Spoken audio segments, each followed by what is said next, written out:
The colourful impressions in the ancient city of Delhi are almost overwhelming for someone coming from the West.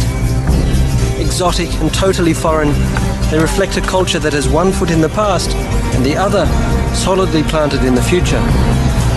With poverty on one side, India has one of the fastest growing economies on the other. India is poised to lead the world into the future. Just why is an important part of the untold story of India's scientific and technological contributions.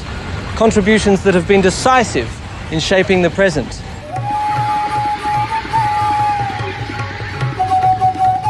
To look at one of the most astounding feats of India's past, I travelled to Jaipur, some 300 miles south of Delhi. Jaipur is famous for its legendary Pink Palace, but I was looking for a scientific treasure of magnificent scale. Here in Jaipur, the Hindu belief spurred an innovation of unprecedented precision. Much like in the modern Western world, the movements of the sun, the planets and the stars were believed to affect human life. In order to determine the most auspicious times for important events, like festivals or marriages, precision was crucial. Astrology, a pseudoscience claiming divination by the positions of the planets, the sun and the moon, gave rise to one of India's oldest and most important sciences, astronomy.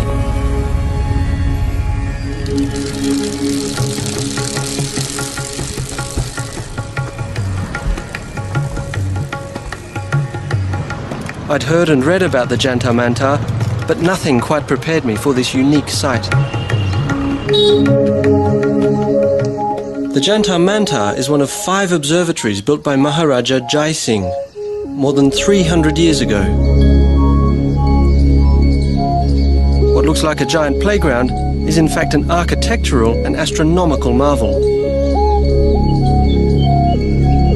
Unlike the small metal tools the Europeans developed to read the stars, some of the 16 astronomical instruments built here out of stone, mortar and plaster are the biggest in the world. Prior to Jai Singh's time, astronomers relied on smaller instruments such as the astrolabe. The immense forms that Jai Singh built here and elsewhere in India are the only ones of their kind. Why is it that an instrument like this is so big? Resident astronomer Dr. S. Bhattacharya explained the importance of scale. Circumference and the large number of markings you can have on the circumference and really small angles you can measure through. And is that true of all of the instruments? They're all so big because that makes them all more accurate? Yes, exactly. Measurements can be really accurate. So the bigger it is, the greater the precision? Yes, exactly. The larger there is the circumference, then the smaller angular measures you can mark on these dials. At Jantar Mantar, the ancients could track the movement and position of the celestial bodies with a higher level of accuracy than anyone before them. Believe it or not, the object behind me is a sundial. It's not one of those cute little circular ones you see. It is in fact the largest sundial in the world. This equinoctial sundial is called Samrat Yantra, which translates to supreme instrument. It is just under 75 feet high and Jai Singh's most important creation.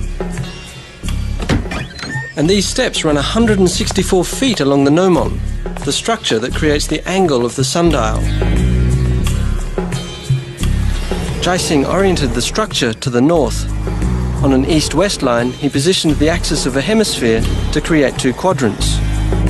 Using geometry, he calculated the angle of the ramp at 27 degrees, equivalent to the latitude of Jaipur. So the ramp points exactly to the celestial North Pole. The shadow from the ramp falls onto the quadrant showing the local time, accurate to within seconds. So can you tell me how accurate is this sundial? Well, that's it. Dr. S. Bhattacharya, the assistant director of the nearby Birla Planetarium, explained Samrat Yantra's accuracy. Well, it measures, smallest measure of time is 2 seconds. Each of these is 2 seconds? Smallest ones are 2 seconds. But there are problems, of course, because sun is not a pinpoint source. The difference between the shadow and the light is not obvious. Okay. Your error can be more than 2 seconds. But still, that's pretty accurate. Pretty accurate. Every hour. This ancient Indian innovation was used around the world for hundreds of years. Jai Singh's Samrat Yantra was astonishing, in that equinoxes and solstices could be determined down to the second. Both of these celestial events are rather important to astronomical or astrological systems around the world.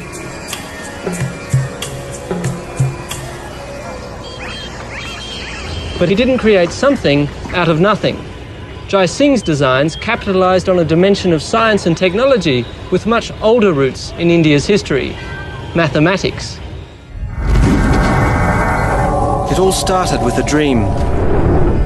According to Hindu tradition, the world began from nothing when it was dreamed by Brahma, the creator god of India. Brahma's waking and sleeping pattern was believed to govern vast cycles of history. So vast indeed that a single Brahma day lasted one kalpa, that is 4.32 billion years. Almost the same time span modern geologists estimate to be the age of planet Earth.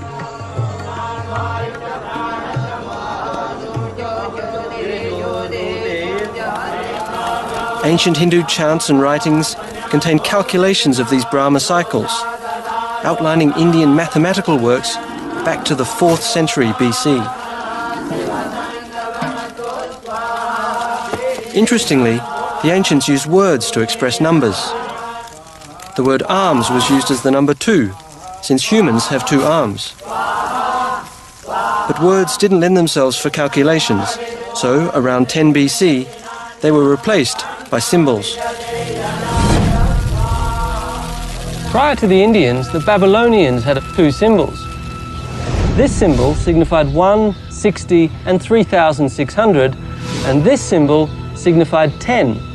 Obviously, with only 2 symbols, the applications were limited. To write 6, it took 6 symbols. Even in the Roman system, it took 2 symbols. In the Indian system, however, it took only 1 symbol. For more convenience and accuracy, the ancient Hindu language, Sanskrit, replaced word numbers with 9 single digits. It is the Indian system of 9 digits that we use today.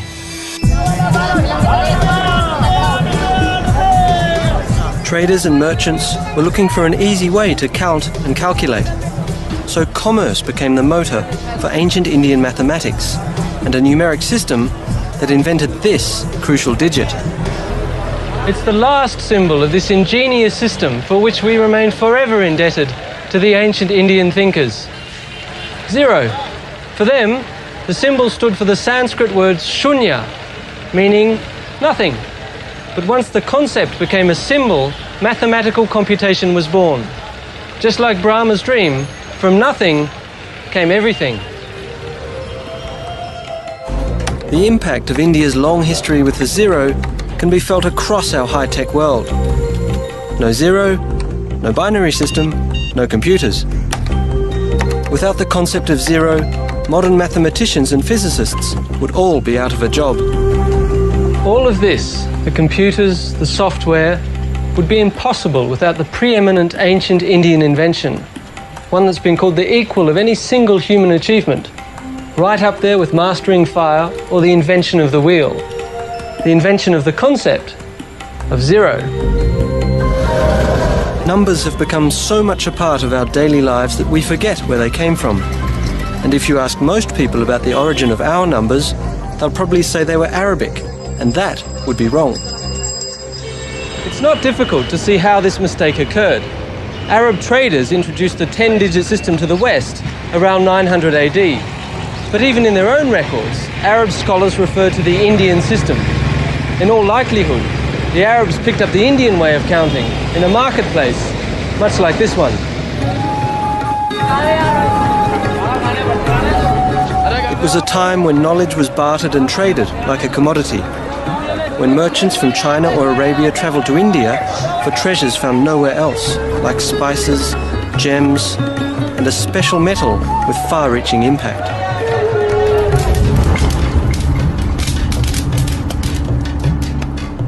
In search of the first advanced material in the ancient world, I travelled north to the foot of the Himalaya mountains to find clues to the legendary Wootz steel.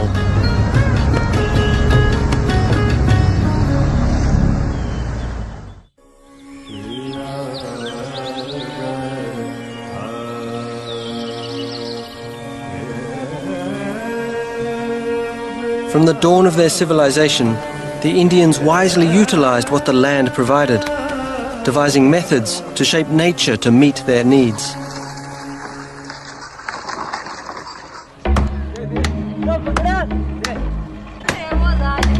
India's history of metalworking is documented in some of the oldest written records in the world. It is legendary.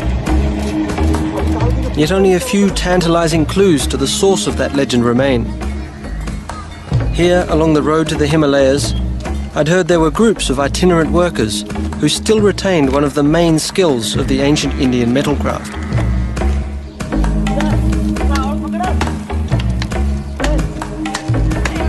The Gadulia Lohars are blacksmiths whose smelting traditions reach back more than 3,000 years. Watching them hand-forge simple tools carried me back in time. I could easily imagine how the ancients smelted and forged their iron. Their methods seem to have changed very little. Iron ore from deposits across India was placed in a mud and brick furnace charged with charcoal. Bellows provided an air supply that brought the temperature up to 1100 degrees Celsius. The molten iron or bloom collected and cooled at the bottom. In order to make a tool or a weapon, the ancients reheated and hammered the bloom into shape, much like these lohars do with bars of scrap iron.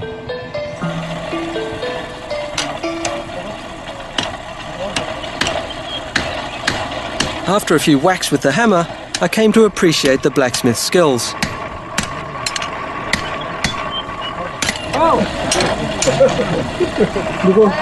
And what's more, I realised that while the ancestors of these lohars forged everyday tools that contributed to India's wealth, it wasn't sickles but swords that brought the world to India's shores.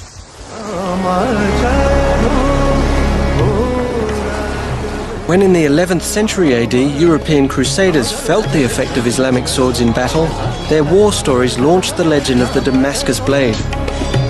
One blow from the sword, they said, could cleave a European helmet without turning its edge, or slice just as easily through a floating silk scarf.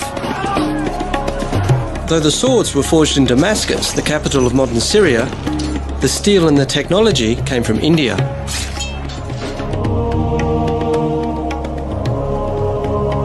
The Europeans took thousands of these fabled blades home, determined to uncover their secret.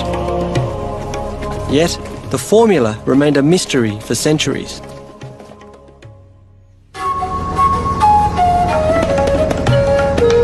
Besides smelting, I looked for another clue in my search for the fabled wood steel. To learn more, I travelled north to the foot of the Himalaya mountains. Following in the footsteps of ancient traders for whom no distance was too far to get their hands on the fabled woods, I was in good company. Even Alexander the Great had sought this ancient Indian treasure.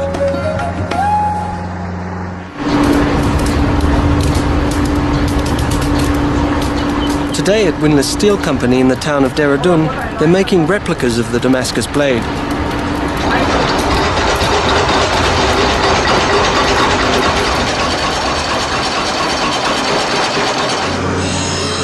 Now, of course, they use modern tools, but the basic approach remains the same. Forging, shaping and polishing constitute the major steps in creating a blade.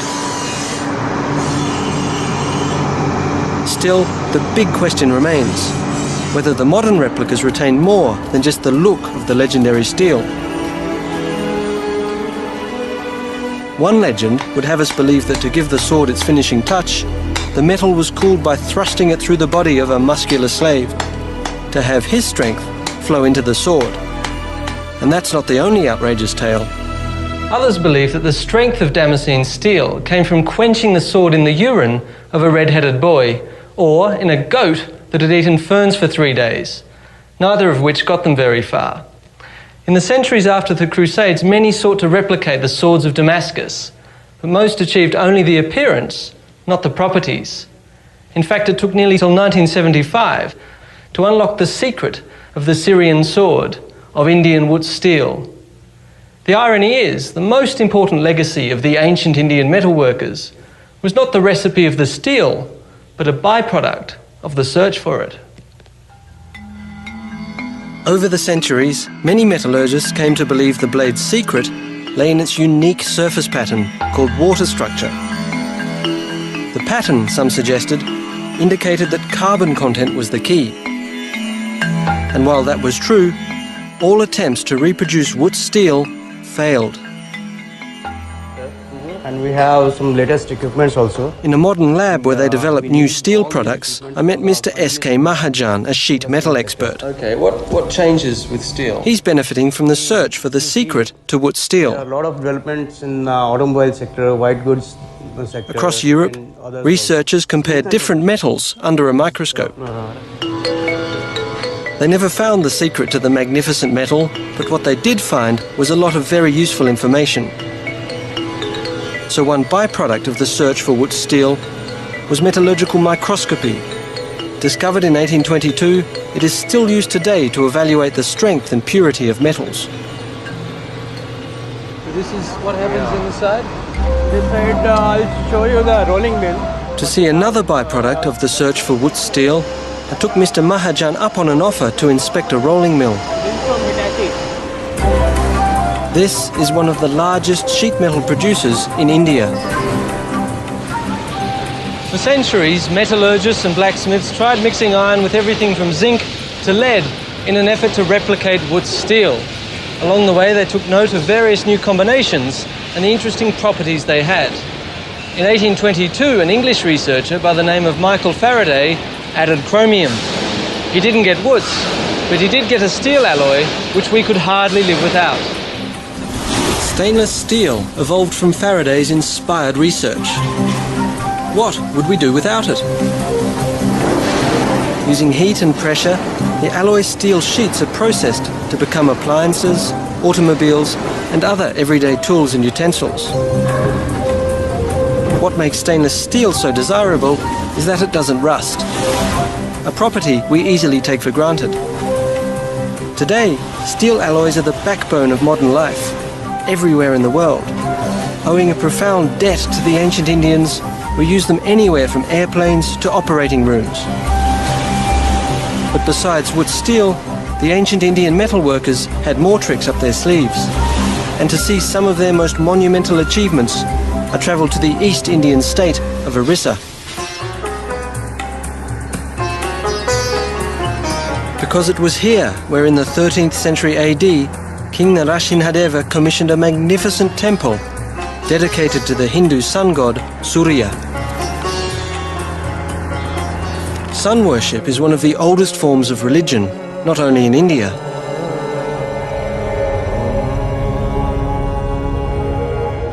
Konark Temple is the embodiment of Surya's daily ride across the sky. His chariot has 12 wheels, one for each month of the year. It's pulled by 7 horses, one for each day of the week.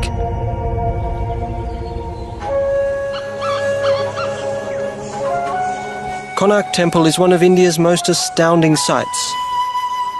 Though much of the original structure has decayed, I could see that the remains bear witness to the accomplishments of the ancient builders. Researchers know a lot about how the temple was built because of the locals' deep attachment to it. The ancient Indian contractors kept detailed accounts of the construction on palm leaf manuscripts like this one. But some local families kept the original manuscripts, from which we have an astonishingly detailed record of the project, stretching back 1,000 years. Organised with mathematical precision, the manuscripts tell of a highly technical building process which was completed in only 12 years. Stone blocks were the principal building material. Ironworkers played an important role in this ancient construction technique. They were the ones to forge these interlocking clamps, designed to hold the stone blocks firmly in place. What is new in this temple is that its builders relied on the innovative powers of the ancient metal workers. Using the same basic technique of heating iron ingots and hammering them together, blacksmiths created beams up to 20 feet long and weighing over 5 tons. You can see here where the individual ingots were joined together. In so doing, the ancient blacksmiths created the first beams used in construction, a remarkable application of a simple technology. Though there's evidence that other cultures used metal to join sections of stone, the ancient Indians were the first to incorporate long metal beams as structural components. This is an impressive piece of engineering. Hand-forged iron girders support massive stone lintels to form the supporting structure of the building. During early explorations of the site, more than 20 girders were found throughout the temple.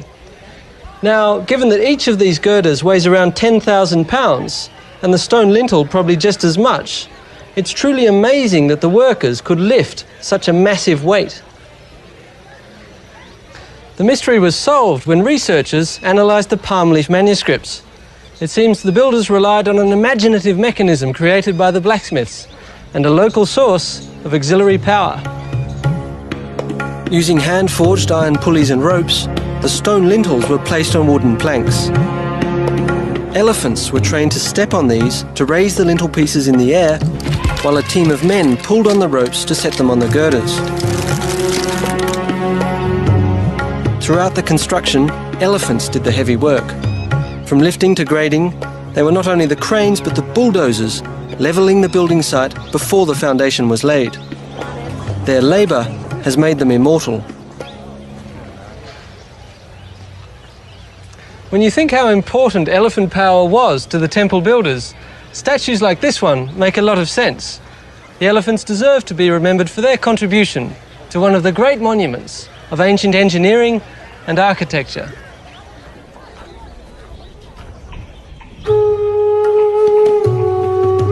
While temples like Konark rise to the skies as monuments to the innovative power and riches of ancient India, other extraordinary structures were built in the opposite direction. Underground water buildings like this one became the legacy of the ancient Indian craftsmen. They were the lifesavers in the ancients' never-ending struggle against flood and drought.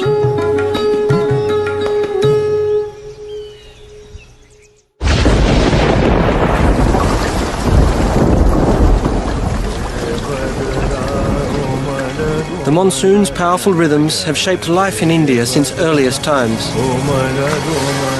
Today, they continue to do so. 90% of India's rain falls during a 3-month downpour. The deluge saturates wetlands and swells the sacred rivers, which Hindus view as goddesses, brought to earth to help humanity.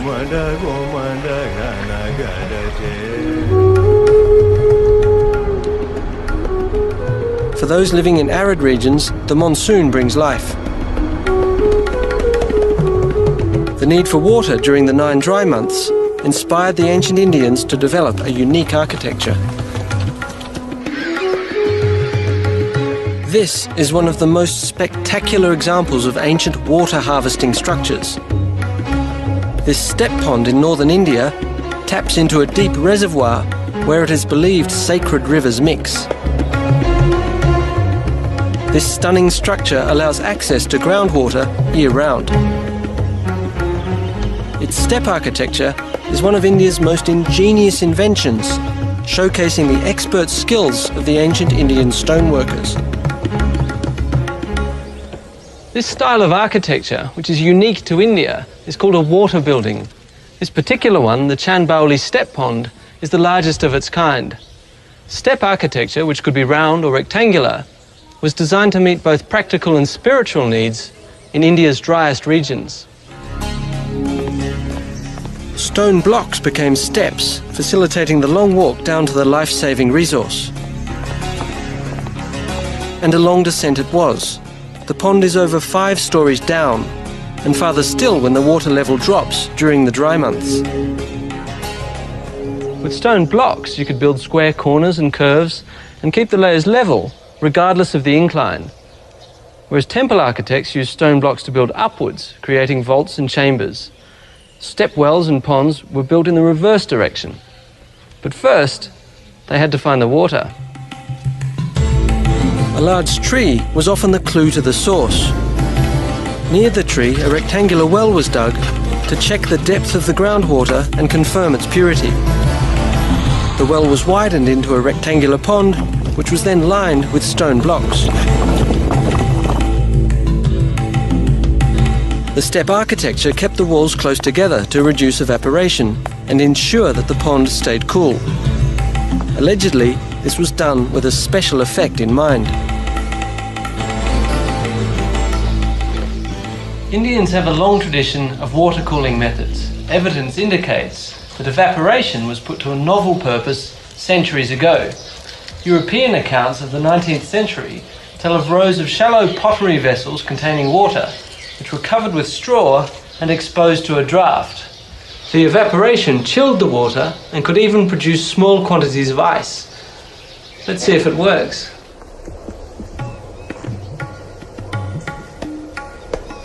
I waited only a few minutes, and while I didn't expect to see any ice, the thermometer told me it really works. It's actually dropped by a few degrees. It seems like the ancients had an innovative way of making their lives a little more comfortable.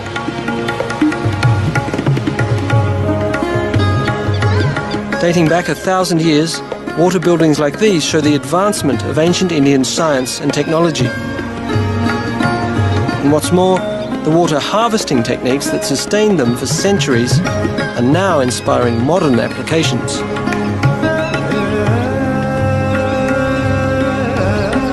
One project may just become a role model for others. Laparia is a small farming village some 2 hours' drive from Jaipur, in one of the driest regions of India. In a good year, the 3 monsoon months bring 12 to 35 inches of rain to Laparia, and that's usually enough to provide water for the people, their livestock and their crops all year round.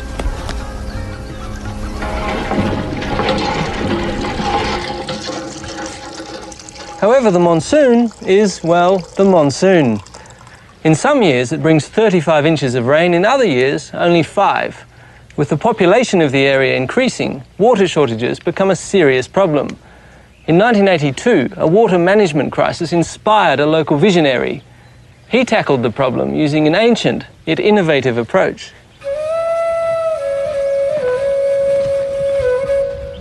हम सब लोग इकट्ठे होकर के और सब लोगों ने मिलके काम किया. Laxman Singh, a member of a prominent local family, has dedicated his life to reviving traditional rainwater harvesting methods in a parched and barren land.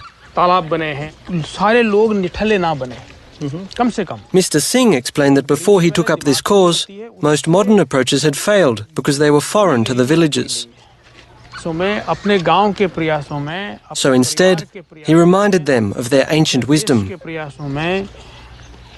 The water methods used in the construction of step ponds and step wells inspired the Laparia squares.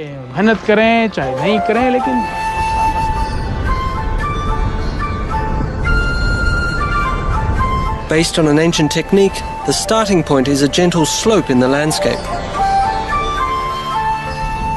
A large patch of the slope is divided into rectangular units of approximately 200 by 400 feet. Each unit is enclosed by dikes along the 3 sides that lie towards the lower part of the gradient. They're called chaukas, meaning squares. This zigzag pattern on the land allows rainwater to enter the square and fill it up. Excess flows into the next square and then onto the next. Runoff flows into a storage pond or tank. Collected water percolates through a soil filter into the groundwater, which is pumped up through the village wells. As Mr. Singh explained the process in more detail, I realised that this low-tech, high-intelligence irrigation strategy manages a limited water supply most efficiently. In fact, Laxman Singh's approach was producing more drinking water as well as sufficient water for their pastures and farmlands.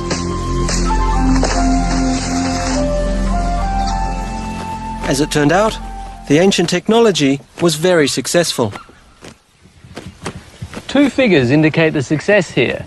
In 1982, the village's largest pond, in local parlance the flower tank, irrigated 50 acres. Now it irrigates 700. That's a 14-fold increase based on what the ancients knew.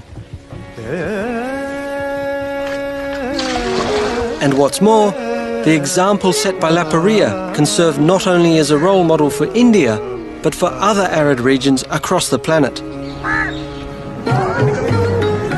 Looking back in time, India's 5,000-year-old tradition with cotton has the subcontinent blooming and booming again.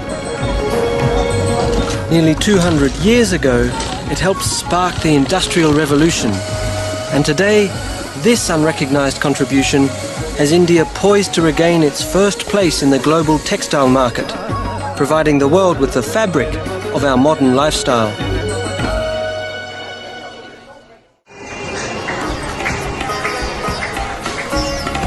This is the Chandi Chowk Bazaar in Old Delhi. For thousands of years, traders came here to find something only India could offer. A fabric so versatile that when its virtues, soft, fine and airy, were revealed, the demand fueled an economic surge that changed the world.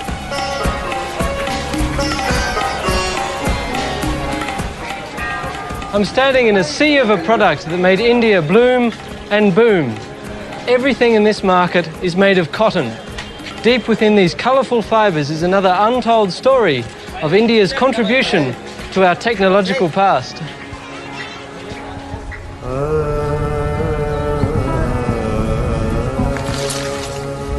Cotton was first domesticated 5,000 years ago in the Indus Valley, a part of ancient India that is today located in western Pakistan. Each fibrous bloom is called a bol, which contains many tiny seeds. Rich in vitamins and oil, ancient farmers fed the seeds to their livestock long before the true treasure of the plant was discovered. Called wool-bearing trees by the Greeks, cotton plants were traded across the ancient world, but few devised an efficient technology to mine their magic.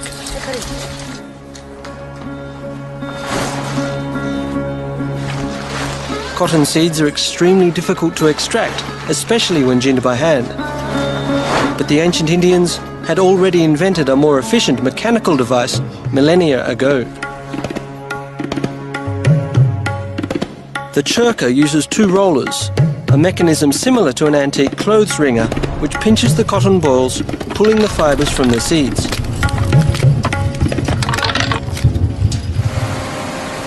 Modern ginning machines borrow the principle from the ancient churka, which was the standard ginning tool for nearly 4,000 years.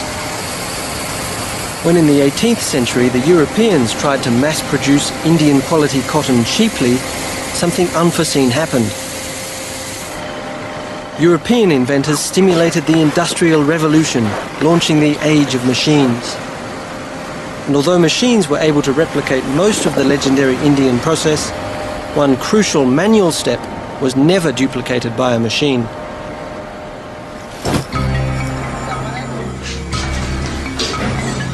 Long ago, Indian craftsmen pioneered a tool that gave their cloth a unique quality. The origins of the spinning wheel are somewhat obscured, yet the earliest recorded appearance was in India. For millennia, thread was spun by hand and with simple spindles. Then, around 1,000 years ago, the spinning wheel was developed. It was a simple, yet enormously efficient technological leap.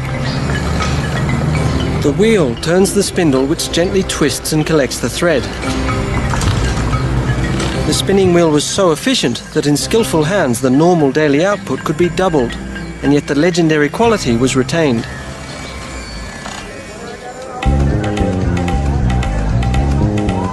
Heavy industry may never be able to replicate the softness and quality of thread the spinning wheel produces. Indian fabric made in the traditional way is treasured today in much the same way it was revered by the ancient traders. Yet when spinning was industrialized, it changed the way we live. This mass-produced, easy-to-care-for material, which though not as soft as hand-spun fabric, could now be shared around the world. Today, cotton is the pivot point of a modern lifestyle. Without cotton, none of us would have t-shirts or wear our favourite pants. blue jeans. You wouldn't think it, but 40% of our clothing contains cotton. With centuries of deeply rooted experience, India is once again poised to become the world's leading supplier of this ancient material. Into the production area. Thank Please. you. Thank you. In this vast modern processing plant in Alwar, 2 hours drive southwest of Delhi, Prerna Syntex processes 800 tons of cotton per day. A far cry from what a farmer could produce with a churka. Here they spin some 10 million yards of thread a day, more than all the spinning wheels in India could have produced in a year. The technology that is likely to have originated in India hundreds of years ago is now re-imported from Germany, Japan and Switzerland by way of these modern machines, with the processes becoming ever more efficient. I came to realize how much ancient knowledge contributed to the importance of the marketplace, where not only goods but ideas have been bartered, exchanged and spread around the world.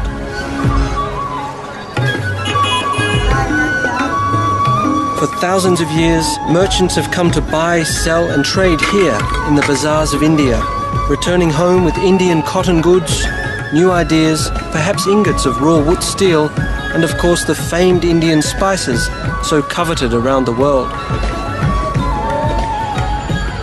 Many of these spices have medicinal properties.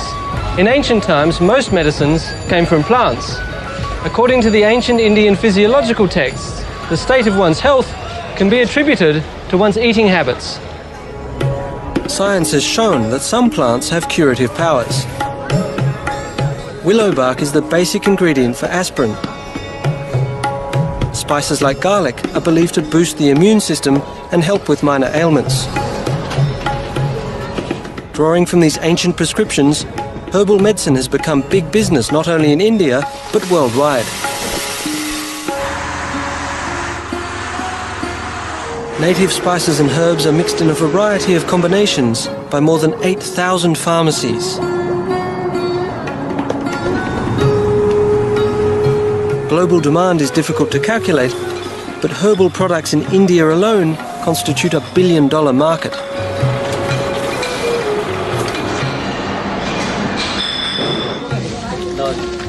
Herbal medicines are distributed in more than 20,000 dispensaries nationwide. But the use of herbs and spices is only one step towards health in India's comprehensive medical philosophy.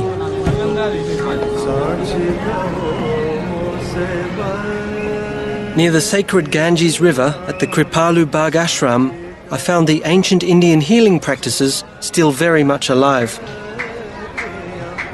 This ashram houses an Ayurvedic clinic that treats hundreds of patients a day. Ayurveda in Sanskrit means the science of life, which defines health as total well-being. A medical diagnosis therefore does not only focus on the immediate symptom, but on the patient's relationship with food and herbs, the weather and the seasons, and even his or her personal relationships. Ayurveda was the first system of medicine to appear in the world. And finally, after 5,000 years, this holistic approach is now embraced in the West. Yoga, which is one of the most important aspects of Ayurveda, has become very popular.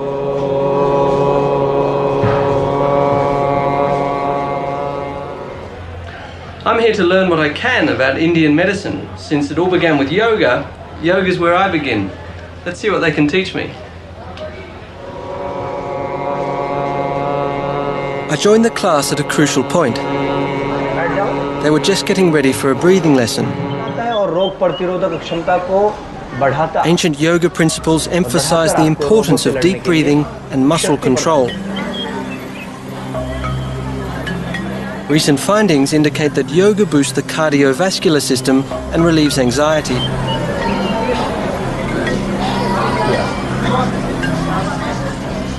It seemed to work. The yogic breathing exercise, though a bit unusual, invigorated me immediately.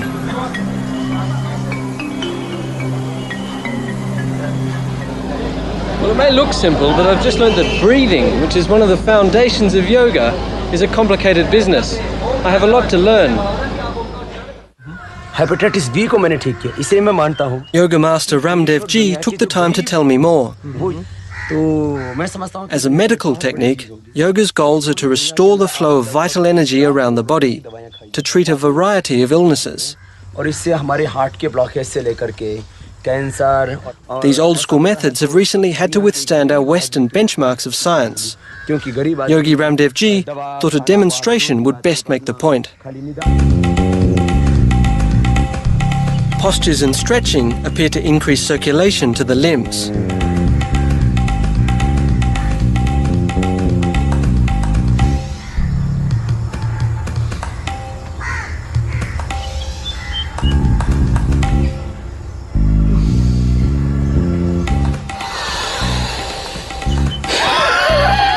Deep breathing induces relaxation, and with practice you can gain control of muscles you never knew you had.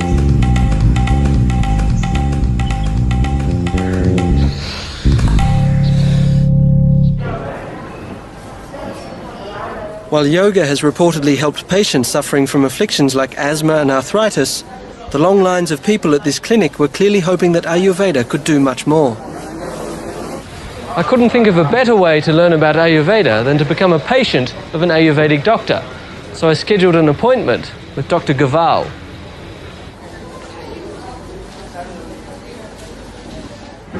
Hello, can I come in? Please. I have a prescription letter. Yes, please sit down. Thank you. I would like a checkup. Okay, I'd like a please. general From Ayurvedic where? checkup, please. From where? Australia. Okay, I tell you what's Ayurveda. Dr. Gaval explained that in Ayurveda it is all about your humours. विज्ञान है. Good health has to do with the balance of internal forces or doshas. एक तरीका सिखाता है हमें. But to begin with, Dr. Gaval started like any Western doctor would. Chest, okay. He listened to my heart and lungs. Yes, yes, yes. Okay, ठीक. Okay. Then he switched to Ayurveda. First of all, I see your nails. It's good. He examined the colour and texture of my fingernails and eyes, which could indicate a dosha imbalance. Just like I have. The pulse examination was the clincher. My nose. Since 13th century Vedic texts, pulse examination is one of the oldest forms of medical diagnosis. Pith and cough. Each of the three internal forces or doshas pulses through the radial artery. Dr. Gaval's index finger read Vaya, which stands for air and ether. His middle finger picked up Pitta, that is fire and water, and Kapha, earth and water, registered on his ring finger. Then your nadi is completely fit now. Thank you. Okay. ठीक है? You are totally fit. Oh, I'm glad to hear. Once he had pronounced that my doshas were in balance and that I was in good health, Dr. Gaval taught me some of Ayurveda's little-known accomplishments. शरीर में सम है. It was amazing to learn that hundreds of years before European medicine, Ayurvedic doctors had already developed a remarkable range of specialties. They included psychiatry, pediatrics, ophthalmology, toxicology, gynecology, and surprisingly, surgery. As it turns out, the ancient Indians had designed surgical instruments and developed unprecedented operating techniques centuries ago. Recently, one of their ancient techniques, which was once used to repair a punishment for adultery, has become rather popular. Leaving a single line. Throughout India's history, even medicine has taken its twists and turns. Tracking the legacy of the ancient Ayurvedic surgeons led me to one of Delhi's largest hospitals. I had arranged a meeting with Dr. Lokesh Kumar, a plastic surgeon. Familiar with Indian medical history, he assured me that one ancient Indian invention in particular was making a lot of people very happy today. In ancient times, the standard punishment for adultery was removal of the nose. This gave ancient surgeons plenty of opportunities to practice rhinoplasty, or, as it's more commonly known today, a nose job.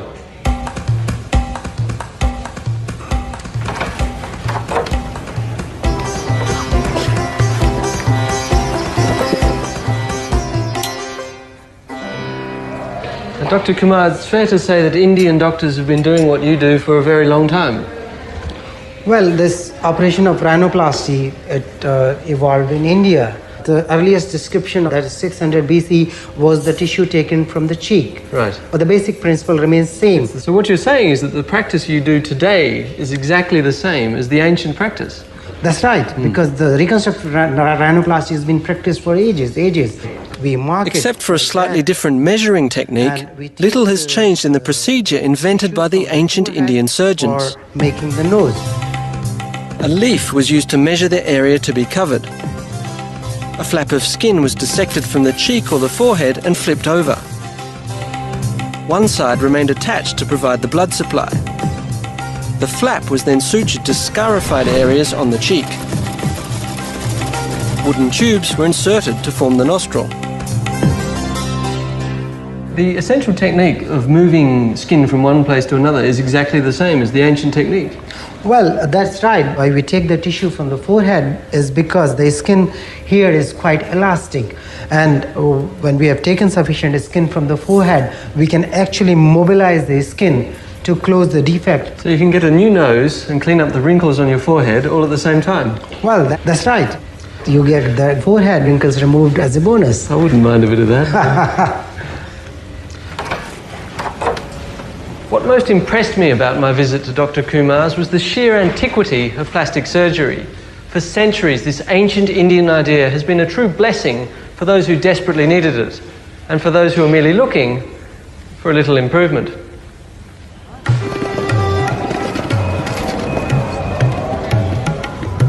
As I left the clinic and looked into the faces of modern India, I could not help but think what a debt we owe to this ancient culture.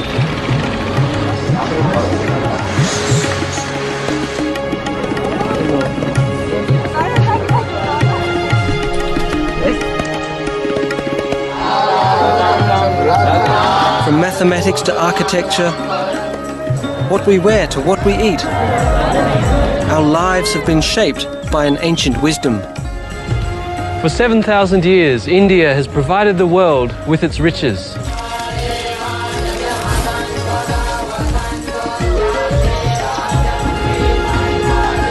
India's contributions to science and technology may be obscured by time, but there is little doubt they provided the springboard for advances which shaped our world.